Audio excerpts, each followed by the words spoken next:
Hello guys, welcome back to my channel scratch pad thoughts. So இன்னையோட வீடியோவில் நான் வந்து கார்ப்பரேட் ஸ்லேவரியை பற்றி பேச போகிறேன். என்னங்க எல்லாருமே 70 மணி நேரம் வேலை பார்க்கணும், 90 மணி நேரம் வேலை பார்க்கணும் அப்படின்னு சொல்கிறாங்களே, இது எல்லாமே கரெக்டா அப்படிங்கிற கேள்விக்கு தான் இன்னைக்கு நான் வந்து இந்த வீடியோவில் பேச போகிறேன். ஃபஸ்ட்டு கேள்வி வந்து இது கரெக்டா தப்பா அப்படிங்கிறத விட நம்ம உண்மையில அடிமைகளா அப்படிங்கிற மாதிரியான கேள்வி தான் என் மைண்ட்ல வந்தது. ஏன்னா வந்து இந்த 90 இயர்ஸ்ன்னு சொன்ன உடனே எல்லாருமே வந்து சோஷியல் மீடியால கார்ப்பரேட் ஸ்லேவரி அப்படிங்கிற ஒரு டேர்மை போட ஆரம்பிச்சுட்டாங்க. அப்போ எனக்கு தோணுன கேள்வி, நம்ம உண்மையில அடிமைகளா அப்படிங்கிற மாதிரி. ஆம், ரொம்ப யோசிச்சு பார்த்ததுக்கு அப்புறம் எனக்கே தோணுச்சு, ஆமாங்க, நம்ம அடிமைங்க தான்.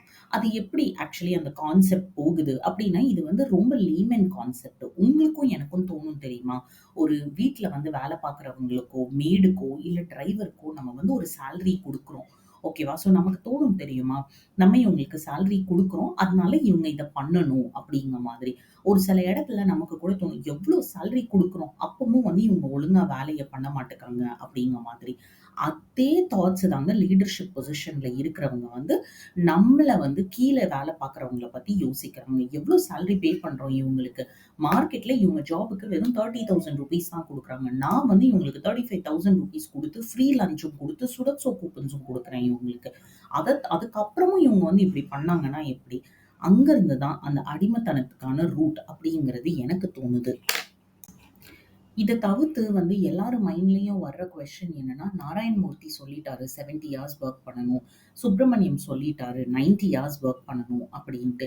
ஸோ கண்டிப்பா அவங்க வந்து இந்த மாதிரி சொன்னாங்கன்னா, நான் இன்ஃபோசிஸ்க்கு போனேன், இல்ல எல்&டி மாதிரி கம்பெனிக்கு போனேன்னா, நான் அந்த மாதிரி வொர்க் பண்ணணுமா?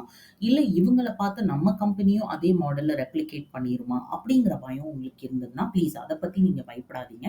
உங்கள வந்து லீகலி யாருமே ஃபோர்ஸ் பண்ண முடியாது. நீங்க வொர்க் பண்ணணும் அப்படின்ட்டு.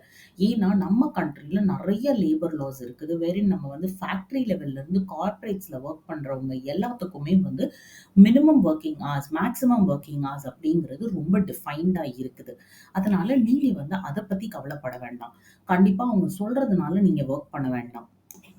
இந்த கார்ப்பரேட் ஸ்லீவ்ஸுக்கு யார் ரெஸ்பான்சிபிள்ன்னு நினைக்கிறீங்க? யார்னால வந்து இவங்கலாம் வந்து இவ்ளோ தைரியமா வந்து நம்ம 70 ஹார்ஸ் வொர்க் பண்ணணும், 90 ஹார்ஸ் வொர்க் பண்ணணும்னு சொல்றாங்கன்னு நீங்க நினைக்கிறீங்க? நம்ம தாங்க இதுக்கு ரெஸ்பான்சிபிள். ஆமா. நம்ம தான் இந்த கல்ச்சர வந்து நமக்கு தெரியாமலே நம்ம உருவாக்கியிருக்கோம். நம்ம தான் இந்த கல்ச்சர வந்து நமக்கு தெரியாமலே வந்து ஒரு அப்ரிஷியேட்டிவ் பிஹேவியரா மாத்தியிருக்கோம். அதனால தான் இன்னைக்கு வந்து நம்மள்ல ஒரு 10 பேத்துல 4 பேர் இத பண்றதுனால தான் இன்னைக்கு அவங்க சொல்றாங்க, மீதி உள்ள 6 பேர் ஏன் பண்ண மாட்டுக்காங்க? அப்படிங்கிற கேள்வி தான் இன்னைக்கு வந்து பப்ளிக்ல சோஷியல் மீடியால வந்து கிளம்புது. என்னங்க நம்ம தான் ரெஸ்பான்சிபிள்ன்னு சொல்றீங்களே அப்படின்னு கேட்டீங்கன்னா, சரி நான் உங்ககிட்ட ஒரு சில சிம்பிளான கொஸ்டின்ஸ் கேட்கிறேன். எப்பமாச்சும் நீங்க வந்து ஆஃபீஸ்க்கு வந்து பிஃபோர் டைம் போய் சேர்ந்திருக்கீங்களா? இன்னைக்கு டாஸ்க்க வந்து கம்ப்ளீட்டே பண்ணணும் அப்படின்ட்டு. அதுக்காக உங்க பாஸ் உங்கள வந்து பாராட்டுனா ஒரு ப்ளஷ் வரும். ஆமா சார், ஐ அம் வொர்க்கஹாலிக் அப்படிங்கிற மாதிரி ஒரு ப்ளஷ் வரும். பண்ணியிருக்கீங்களா அந்த மாதிரி? என்னைக்காச்சும் ரொம்ப லேட் நைட் வந்து உட்கார்ந்து இதையே வந்து நெக்ஸ்ட் டே மார்னிங்லாம் உங்க பாஸ் கிட்டயோ, உங்க கலீக்ஸ் கிட்டயோ ஃப்ளாண்ட் பண்ணி பேசியிருக்கீங்களா? நைட்டு 10 மணி வரைக்கும் உட்கார்ந்து நான் வேலை பார்த்தேன். ஆனா நான் முடிச்சுட்டேன் அப்படிங்கிற மாதிரி.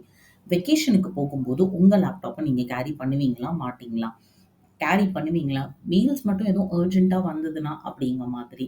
அதே மாதிரி அ வீக்கெண்ட்ஸ்ல லாகின் பண்ணி இமெயில்ஸ கிளியர் பண்றது. மண்டே எனக்கு ரொம்ப லோடா இருந்த மாதிரி ஃபீல் ஆகும். அதனால நான் வந்து இப்பமே பண்ணிடுறேன் அப்படிங்கிற மாதிரி பேசியிருக்கீங்களா? இது தவிர்த்து அ நீங்க பண்ற எக்ஸ்ட்ரா வொர்க்குக்கு உங்க பாஸ் வந்து உங்கள அப்ரிஷியேட் பண்ணும்போது நீங்க ஸ்மைல் பண்ணியிருக்கீங்களா? இல்லையா? ஆ உங்க பக்கத்து கலீக் வந்து டைமுக்கு வந்துட்டு, டைமுக்கு கிளம்புறத பார்த்து கமெண்ட் பண்ணியிருக்கீங்களா? இல்லையா? "இவளுக்கெல்லாம் செம்ம லைஃப்ங்க" அப்படின்னு கமெண்ட் பண்ணியிருக்கீங்களா? இல்லையா? இதுல ஏதாச்சும் ஒரு விஷயம் பண்ணியிருந்தீங்கன்னா, கண்டிப்பா இந்த கார்ப்பரேட் ஸ்லேவரிக்கு நீங்களும் தாங்க ஒரு ரூட் காஸ். ஏன்னா, நீங்களே உங்களுக்கு தெரியாம இந்த எக்ஸ்ட்ரா வொர்க்கிங் ஹார்ஸ பண்ணிட்டுருக்கீங்க. இந்த எக்ஸ்ட்ரா வொர்க்கிங் ஹார்ஸ அப்ரிஷியேட் பண்ணிக்கிட்டு இருக்கீங்க. இந்த எக்ஸ்ட்ரா வொர்க்கிங் ஹார்ஸ என்கரேஜ் பண்ணிட்டுருக்கீங்க. சரிங்க. இதெல்லாம் பண்ணிட்டோம். ஆனா, இப்ப வயசாக ஆக ரெஸ்பான்சிபிலிட்டீஸ் வருது. அதனால என்னால இது மாதிரி வொர்க் பண்ண முடியல. நம்ம என்ன பண்ணணும் அப்படின்னு கேட்டீங்கன்னா, ஃபர்ஸ்ட் அண்ட் ஃபார்மோஸ்ட் நம்மளோட 8 வொர்க்கிங் ஹவர்ஸ்ல டெலிவர் பண்ணுங்க. எக்ஸ்பெக்ட் பண்றத டெலிவர் பண்ணுங்க. You don't need to sit beyond. Okay. At the end of the day நம்ம நம்ம கிட்ட பெரிய ப்ராப்ளம் என்னன்னா, இந்த ஆஃபீஸ்க்கு நம்ம போனோம்னா, coffee breaks, chat breaks, smoke breaks எல்லாமே எடுத்துட்டு நம்ம அந்த டைமை கில் பண்ணுறோம்.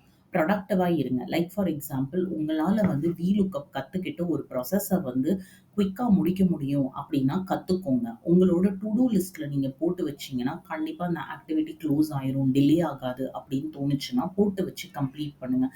நான் ப்ரொடக்டிவாக எப்படி என் டாஸ்க்ஸை மிஸ் அவுட் பண்ணாமல் டெலிவர் பண்ணலாம் அப்படிங்கிறத வந்து ரொம்ப கேர்ஃபுல்லாக கான்ஷியஸாக கவனிங்க. அதுக்கப்புறம் வந்து நீங்கள் தேவையில்லாத கமெண்ட்ஸ்லாம் உங்கள் பாஸ் கிட்ட விடாதீங்க. இப்போ ஒரு எம்ப்ளாயி வந்து உங்கள் கலீக் ஒருத்தவங்க வந்து சீக்கிரமாக கிளம்புறாங்கன்ட்டு வச்சுக்கோங்க. சீக்கிரம் மீன்ஸ் ஆன் டைம் வராங்க, ஆன் டைம் கிளம்புறாங்க அப்படின்னா you don't need to tell this to your boss. பாருங்க டைமுக்கு வந்துட்டு டைமுக்கு கிளம்புறாங்க அப்படிங்கிற மாதிரி. No, maybe they have responsibilities waiting at home and you are nobody to comment because he or she is coming on time and leaving on time. Okay. So அதை நீங்க பண்ணாததுனால அவங்க தப்பு கிடையாது. அவங்க பண்றாங்க and you are not doing it. It's just that way. Okay. So இந்த மாதிரியான விஷயங்களை நீங்க அவாய்ட் பண்ணீங்கனாலே ஓரளவுக்கு கல்ச்சர் சேஞ்ச் ஆகும். ஆனா எனக்கு ஒரு விஷயம் என்னன்னா, இந்த கார்ப்பரேட் ஸ்லேவரி அப்படிங்கிற ஒரு டேர்மை வந்து நிறைய யங்ஸ்டர்ஸ் வந்து என்கரேஜ் பண்றாங்க. பிகாஸ் வந்து இதுதான் நம்ம கத்துக்கிறதுக்கு வயசு. ஒரு வயசு போச்சதுன்னா நம்ம கத்துக்க முடியாது அப்படிங்கிற மாதிரி. அதுக்கப்புறம் ஆஃப்டர் சர்டன் ஏஜ் ஒரு 10 இயர்ஸ் 12 இயர்ஸ் ஆகும்போது என்ன ஆகுதுன்னா, அந்த எக்ஸாம்பிள இவங்க ஆல்ரெடி வந்து செட் பண்ணிடுறாங்க. ஓகே. அப்போ வந்து என்ன ஆகுதுன்னா, நீங்க அதே கம்பெனில இருந்தீங்கன்னா தே வில் சே 3 வருஷத்துக்கு முன்னாடி நீ எப்படி வேலை பார்த்தா தெரியுமா? இப்போ வந்து என்ன நீ டைம்க்கு கிளம்பிடுற? உன் ப்ரொடக்டிவிட்டி ரொம்ப கம்மியான மாதிரி இருக்கே. ப்ளீஸ் ரிமெம்பர், நீங்க புட் இன் பண்ற ஹார்ஸும் ப்ரொடக்டிவிட்டியும் டைரக்டா ப்ரொபோர்ஷனேட் கிடையாதுங்க. ப்ரொடக்டிவா இருக்கணும்னா 8 ஹார்ஸ்லயே நீங்க ப்ரொடக்டிவா இருந்துட்டு போகலாம். ஓகே. ஸோ பேசிக்கலி இப்போ வந்து இந்த ஸ்லேவரியை வந்து நம்ம ஓவர் கம் பண்ணணும். We all will have to stand together. That நான் வந்து 8 ஹார்ஸ் ஒர்க் பண்ணுவேன்னா 8 ஹார்ஸ் தான் ஒர்க் பண்ணுவேன். இதுலேயே வந்து என்ன ஆகும்னா, நம்மள ஒரு 4 பேரோ 5 பேரோ என்ன பண்ணுவாங்கன்னா, நான் 12 ஹார்ஸ் ஒர்க் பண்றேன், 12 ஹார்ஸ்லாம் ஒர்க் பண்றது எனக்கு ஒரு ப்ராப்ளம் இல்லை அப்படிங்கிற மாதிரி நீங்க என்கரேஜ் பண்ணீங்கன்னா கண்டிப்பா என்ன ஆகும்னா, இந்த பண்ண மாட்டேன் அப்படின்னு சொல்றவங்க வந்து ஸ்லோலி அண்ட் ஸ்டடிலி ரீப்ளேஸ் ஆயிருவாங்க.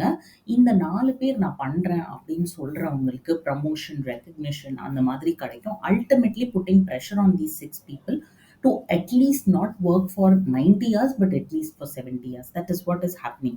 So let's stand together and say goodbye to try to say goodbye to corporate slavery.